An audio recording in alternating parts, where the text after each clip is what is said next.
Right, so let's move on to projectors. Home cinema only exists when there's a projector. Ooh, controversy. Absolutely. Yep. Controversy. No, screens are getting bigger. We get that. Direct view TVs can produce fabulous images. But for me, and I know Jules will agree with me, and a handful of other people on AVForums, a reflected, projected image is cinema. That's what you get at the cinema, and recreating that at home is the goal of many out there. And to do that, it's expensive, and it's just getting more expensive as things go on, like everything else in life. But I looked at two projectors that were incredibly similar, yet incredibly different in their approach, from the same manufacturer, using the same D-ILA chips. So we're talking about two JVC models here. I looked at the NZ7 and the NP5. Now, the NZ7 is their Blu-Escent laser diode projector, so it uses laser light. It's bloody expensive. It's £11,500. You need to use it in a perfect room if you want to get the absolute best out of it in terms of dynamic range, contrast, and so on. You can't stick it in a room that's painted white. It just won't do its thing, and it has to be used in a dedicated room. The same for the MP5. It has to be used in the right environment. And a lot of negativity towards these expensive projectors is that people do stick them in rooms with bright walls and all the rest of it, and light reflecting onto the screen, and they don't look how we describe them in our reviews. So that's the first point. If you're going to go and buy one of these, make sure your room's up to it. If your room is not up to it, save your cash. You really need to have the absolute best to get the absolute best out of these. But boy, are these two projectors very, very good. There's just something about the JVC image. I've had the two Sonys in here, and the Sonys are superb projectors, absolutely superb. Yet there's something about the Sony image that I think, anyway, and certainly, in side-by-side tests and so on, it has a slightly sharper image, but a more digital looking image. Lots of image processing going on with the Sony, and a lot of people like that. So I'm not going to take that away from Sony. They do some fantastic projectors. However, the JVC just has this analog, is how I describe it, look. It's not soft. It's just not overly sharp, overly digitally sharp. It's still sharp. It uses 65mm lens. It's the same lens in both of these projectors, by the way, 17 element lenses. Most of the technology is the same on these projectors, apart from the lighting. And the NP5 doesn't do the E-shift, the 4K to 8K E-shift. It doesn't do that. Everything else is more or less the same on these machines.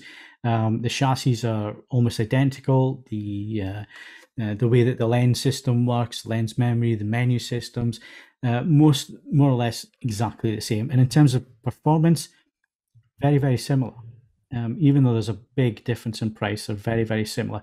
What you get with laser is the advantages of laser. So you are never going to get half-life in the whole lifetime of this projector. And what I mean by half-life is that if you have a bulb projector, by the time you hit 3,000 hours, you're on half-life. You're at half the brightness you were at the beginning of that bulb's life. You never get that with laser. Laser will go 20,000 hours, which works out at about 28 years watching a 2.5-hour film every day. So you're never gonna wear this thing out. The other thing is bulb management. If you've ever had a projector of any type, you really have to manage the bulb. You don't want to switch it on and then switch it off straight away, because that creates a lot of strain on the bulb, and you can see the bulb. You get what's called early life, where the bulb will just give up if it has too many instances of switching on and switching off in very, very short periods. You need to run a bulb up to temperature and keep it at temperature for a small amount of time, and then it needs to cool properly as well. So you can't just switch a projector off and then take the plug out the wall, for example. You have to stick it into standby and then wait at least an hour for it to do its whole shutdown process and cool the cooling fans, cool the bulb and so on, to get the best out of that bulb's life. Laser, don't have to do that. Don't have to worry about that. Instant on, instant off. Not quite instant on, but you can switch it on and switch it off again within 5 minutes, and you're not going to damage it in any way whatsoever. The other thing, Jules, is color accuracy, and spectrum of light is different from the laser source than it is from a bulb source.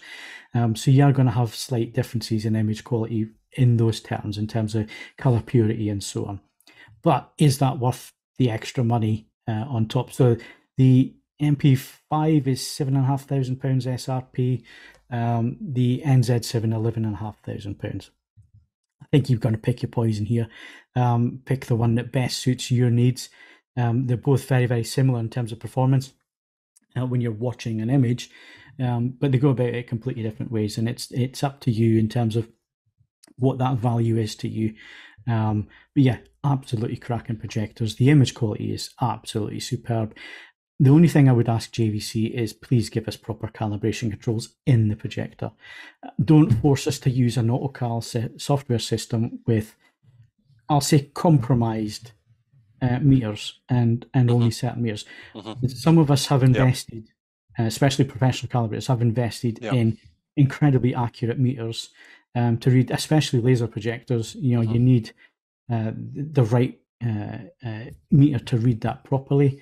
And if you're not allowing the end user or the professional calibrator to use that to get the machine calibrated in perfectly, then I think you're doing a disservice. So JVC, please reconsider. Please give us back the gamma editor that we used to have and the calibration controls built in, and the option to use whichever meter we happen to have in our bag. Whether it's a professional calibrator, whether it's an enthusiast, give us a choice, please, because that's the only negative I can point to these projectors. Plus the fact that you need to spend an absolute fortune on the room first before you put the projector in it. But details. Yeah, just little details. So there you go. The reviews are up on the site. Like I say, very, very similar machines, yet completely different. Excellent from JVC. So anything you want to add to that, Jules? Because I know you've got quite a bit of experience. Yeah, done a lot of work with these projectors, and just endorse everything you're saying. It's really superb, and everything is based on fundamentally on that black level. And as you say, if you put that in a light coloured room, you are not getting that. No. And so there's no point in putting the JVC in there. Projectors do not create black light. It's just an absence of light. So if you're reflecting light from the screen off the walls, it gets back onto the screen again and ruins your contrast. So I have people who come to me for advice and say, what would you suggest as a new projector? I need to upgrade. What better blacks? And my first question is, what color is your room? Because the cheapest upgrade many people will make, and it doesn't just apply to JVCs, most projectors will benefit from a darker decor. So a couple of tins of paint is probably the cheapest upgrade you'll ever make. And it doesn't have to be black paint. No, not in all circumstances. I love black. There is the black side of things. But if you come to the dark side, you have others that live with you that probably don't want to sit in a black hole. There are other colours that do work incredibly well. That's true. And you can also have an ALR screen, which will help. But they're more expensive than normal screens anyway, so you are paying a little extra for that. But it might get you around the whole partner acceptance factor. Yeah. But again, as a TV reviewer, I'm going to turn around and say the best image is a projected image.